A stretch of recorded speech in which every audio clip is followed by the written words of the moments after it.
Love him or hate him, it doesn't change the fact that all F1 fans came to Bahrain depressed. Hi, my name is Alex and I am here so we can relive the 2024 Formula 1 season once again. 24 races in 24 days, so like and subscribe to see some bullshit while you wait in the bathroom to feel your legs again so you can walk.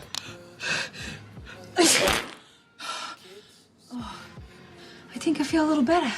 We came from the 2023 season, traumatized and bored. A season that saw all records known to man being broken by Max Verstappen, except only one, that of getting more wins than Lance Stroll has crashed. Max got 19 wins, while Lance crashed 20 fucking times. That's not true, but it fits my narrative, so shut up. Here's my license with my name right there.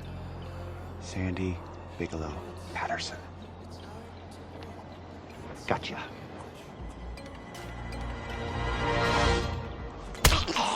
So after punching you in the throat, making sure you will be stunned and force you to watch my video, let's begin with the first race of 2024, which is Bahrain.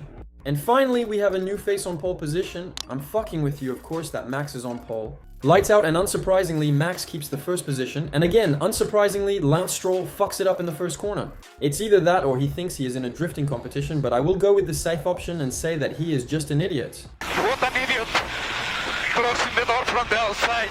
Then on lap 3, Woody from Toy Story overtakes Leclerc from the outside. Leclerc probably thought he had the corner locked up, but Russell came in raw, unprotected, and fully committed, making that outside line tighter than Leclerc's grip on his steering wheel.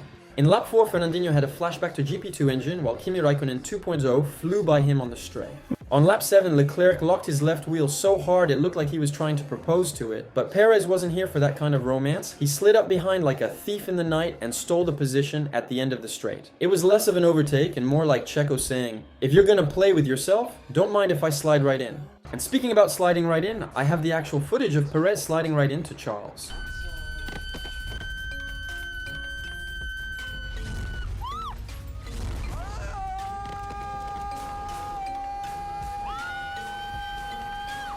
While I'm showing you the facts, Fernandinho was in trouble again.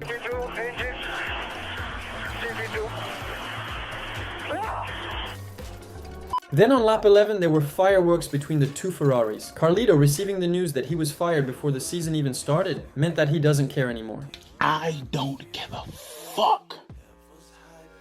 I don't give a Okay, Carlos, calm down. You're still driving Ferraris on your off days. We're out here riding public transportation, sandwiched between someone's bad BO and a kid blasting TikTok audios on full volume.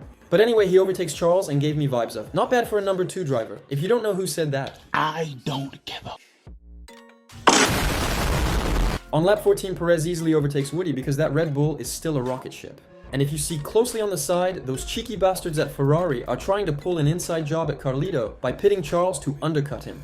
And their G plan went perfectly, but Carlos said fuck you A to Z plans and dive bombs Charles at turn 1, and like with Perez, Charles locks up again, allowing Carlos to come fast and hard.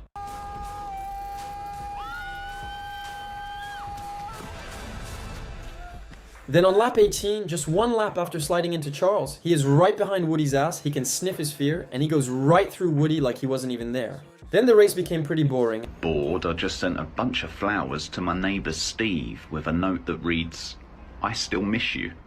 Love, Laura. I guess his wife just found them. Sorry, Steve. I was bored. Yeah, Steve, sorry, but watching the battle for 15th place is like going to a strip club at 2 p.m. on a Tuesday. It's technically entertainment, but nobody's really proud to be there. It's all desperation, sweat, and a whole lot of action that doesn't matter in the grand scheme of things. Then Bottas having a 52-second pit stop is longer than the average F1 fan's relationship. Seriously, by the time they released him, half the grid had already swiped right on Tinder and matched up. He was practically applying for residency there. That stop wasn't just a delay, it was a damn hostage situation for his race. I saw your face, I'll remember you. You get 1,000 things every day. How about you make sure this is one of them? I've seen his eyes. He's crazy. Fuck. On lap 35, Kimi 2.0 comes out the pits, a bit behind the guy that hasn't won in 2 years. Then Kimi pulls a Max Verstappen move by going deep to push Lewis wide, but Lewis had a lot of practice with those kind of moves back in 2021, so he thanked everyone back at the factory after he pulled a brilliant move on Kimi. On lap 46, Charles was behind Woody, who shattered under pressure and locked his wheels, so we finally have a chance to see Charles sliding deep inside Woody. George Russell off the road. Charles Leclerc will join him inside him.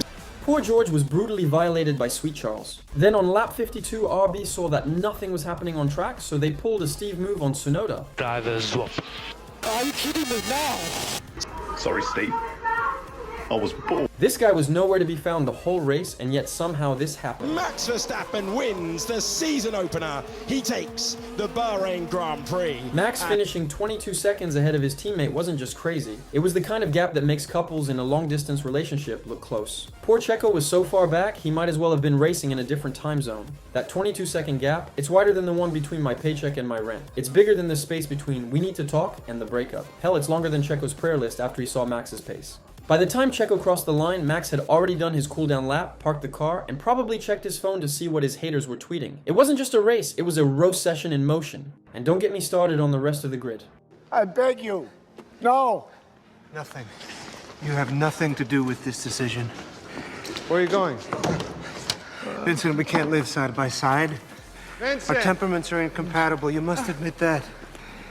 It's like Max finished a marathon, showered, had dinner, and was already texting "you up" while the rest of them were still lacing their shoes. By the time Lewis crossed the line, Max could have been halfway through a Netflix documentary about his own dominance. And that's it for Bahrain, folks. But hey, tomorrow's another day, another race, Jeddah, Saudi Arabia, where the walls are tighter than your ex's budget, and the straights are longer than my patience during a Ferrari strategy call. Don't forget to like and subscribe. Bye-bye for now and see you tomorrow. Like you, be strong to hold the powers of the sun.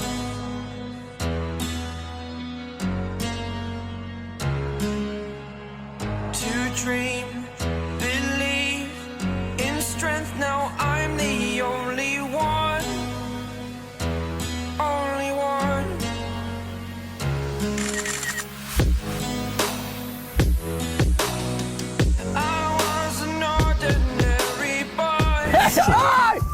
My dad did that once to a mechanic with a fork. With a fork. With a fork. Fork. That's what you get when you don't need the space.